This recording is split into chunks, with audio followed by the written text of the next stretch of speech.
নমস্কার বন্ধুরা, hour ডিমস kitchen চ্যানেলে আপনাদের অনেক অনেক স্বাগত। চলুন আজ হাজির হয়েছে একটা নাস্তার রেসিপি নিয়ে। সকালে বা সন্ধ্যের নাস্তা এটা থাকলে বাচ্চা থেকে বড় সবার খুব পছন্দের। আজ আপনাদের বানিয়ে দেখাবো একটি ভিন্ন স্বাদের গোলা রুটির রেসিপি। নিয়ে নিয়েছি আমরা এখানে ময়দা। আমরা এখানে ময়দা দিয়ে বানাবো, আপনারা চাইলে স্বাস্থ্যকর হিসাবে আটাটাও ব্যবহার করতে পারেন। আমরা ময়দাটা নিয়ে নিলাম, দিয়ে দিলাম লবণ,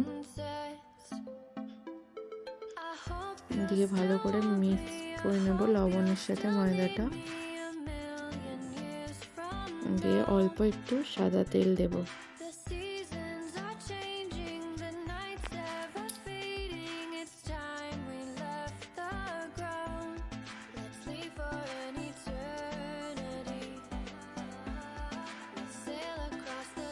জল অ্যাড করে একটা ব্যাটার রেডি করব, করে এটা আমরা 10 থেকে 15 মিনিটের জন্য রেস্টে রেখে দেব। দেখুন ব্যাটারটা এরকমই থাকবে, একটু মোটা, কারণটা পরে বলছি। এই থিকনেসেই 10 মিনিট মতো রেখে দেবো, 10 থেকে 15 মিনিট। এখানে আমরা চপড অনিয়ন, ক্যারট আর টমেটো নিয়ে নিয়েছি। আর এখানে আমরা কড়াইতে সাদা তেল দিয়ে দিয়েছি কিছুটা সর্ষে আর জিরে, এতে ফ্লেভারটা খুবই সুন্দর আসবে।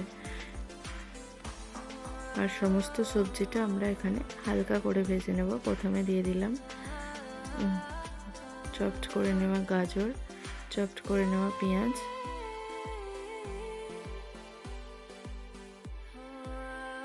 খুব বেশি আমরা এটাকে ভাজবো না, 2 থেকে 3 মিনিট মিডিয়াম ফ্লেমে রেখে দিয়ে দিলাম টমেটো কুচি আর কাঁচা লঙ্কা। বাচ্চারা খেলে কাঁচা লঙ্কাটা স্কিপ করতে পারেন। আর আমরা এখানে দিলাম গোলমরিচের গুঁড়ো, এটাও যে ঝাল পছন্দ করেন অ্যাড করবেন, না হলে স্কিপ করে যাবেন। এতে লবণ দেওয়ার প্রয়োজন নেই, লবণটা আমরা এক চোটে ব্যাটারে দিয়ে দিয়েছি। এটা আমরা একটু হালকা ভেজে নিচ্ছি।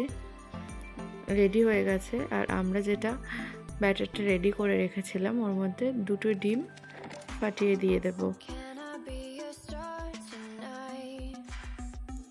দেখুন পাতলা হয়ে যাবে 2টো ডিম দেওয়ার কারণে, ওই জন্যই একটু মোটা করে রেখেছিলাম।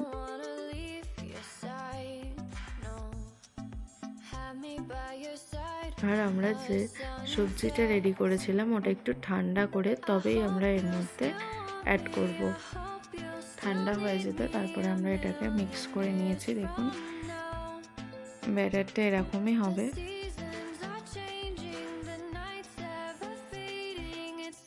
আর আমরা এখানে চাটুর মধ্যে এবার অল্প একটু তেল দিয়ে দেব। আপনারা চাইলে ফ্রাইং প্যানেও করতে পারেন। দেখুন তেলটা হয়ে গেছে, একটা হাতার সাহায্যে দিয়ে দিয়েছে। আর এটার সাহায্যে একটু গোল শেপ দেওয়ার চেষ্টা করছি। দেখুন এইভাবে মিডিয়াম ফ্লেমে রেখে আমরা গোলা রুটিটা রেডি করব। আপনারা চাইলে এখানে ক্যাপসিকাম, ধনেপাতা কুচি দিতে পারেন, এতে ফ্লেভারটাও বড় সুন্দর হবে, খেতেও খুব টেস্টি হবে। দেখুন প্রত্যেকটা একইভাবে আমরা করে নেব।